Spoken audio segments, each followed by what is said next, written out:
I've come to Withell in the West Midlands to find one of the Bletchley girls I wrote about 10 years ago. A decade on, and Betty Webb, aged 101, is still flourishing, and her story is amazing. From going to Hitler's Germany before the war, to being selected for work in the mansion in Bletchley Park, till finally, in 1945, she went to the Pentagon in America.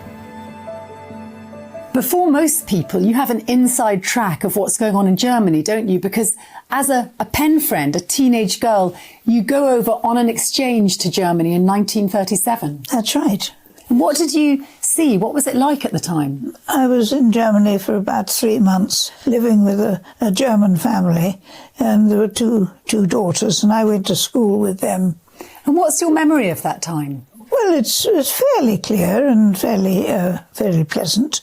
The only thing that was a little bit disturbing was the fact that quite obviously a lot of the local middle-aged people were very concerned about Hitler. In the school, they were all expected to say Heil Hitler, and the older generation didn't like that. Didn't one of the daughters have to go to some youth club? Well, both the daughters did, but they never talked about what they'd been doing. Was this the Hitler Youth? This was the Hitler Youth, yes. And I recall that you went to their school and you refused to put your hand up, or? Well, I sort of did a vague wave because I felt I ought to comply with what was going on. But at the same time, I was too young to understand what it was all about. I was only 14. And extraordinary to think that within a matter of years, you're going to be at war, your country at war with their country, these former friends of yours. Well, it was a situation I had no control over, but it was quite, sad in a way, I suppose, because I never communicated with them again. There was no way I could. Before conscription is introduced for women in Britain, you've signed up, you've joined the ATS, this female army, and from there you are selected for Bletchley Park. How did that happen?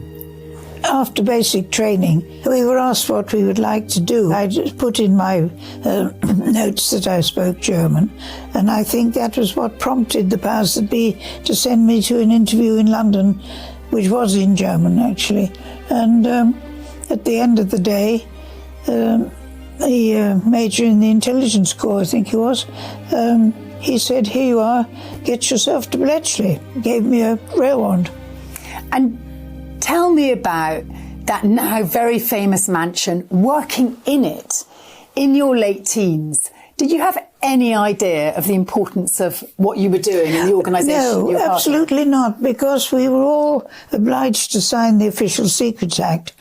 And from then on until 1975, That's a long time. It's a long time, and I didn't. Well, none of us were able to talk about anything, and so all I knew about was the office that I was working in the mansion, with a major tester who was a German specialist. At the end of your Bletchley experience, there's a whole new adventure for Betty Webb, isn't there? Because absolutely, yes. You're selected to go to America. That's right, yes. I was privileged to be sent to Washington, D.C., and work in the Pentagon. To begin with your data inputting, but quite quickly they recognise you've got certain skills, and you are selected to paraphrase messages in the Pacific War. I think we've got here an example of what you were actually doing, how you were paraphrasing. If I give it to you, perhaps you could explain it to us. I'll say a message read, "Kohima will be bombed at 0800 hours on July the 12th, and troops will follow from Mike Tiller to take over the town." The paraphrase might be, "It is rumoured that on the 12th of July, Kohima will be attacked from the east." In other words, you are taking the meaning of the message, but using different words to disguise the fact that you've cracked the codes and worked out what they're saying to each other. Absolutely. Brilliant. Yes. I think you were the first female ATS woman? In other words, first British female army member who worked in the Pentagon? I believe so, yes. There were other British people there, but no women. I was the only woman. Extraordinary. Betty, I wonder if you could explain, as a staggering 101, what it means to you to remember and to be seen and to be remembered yourself for your service.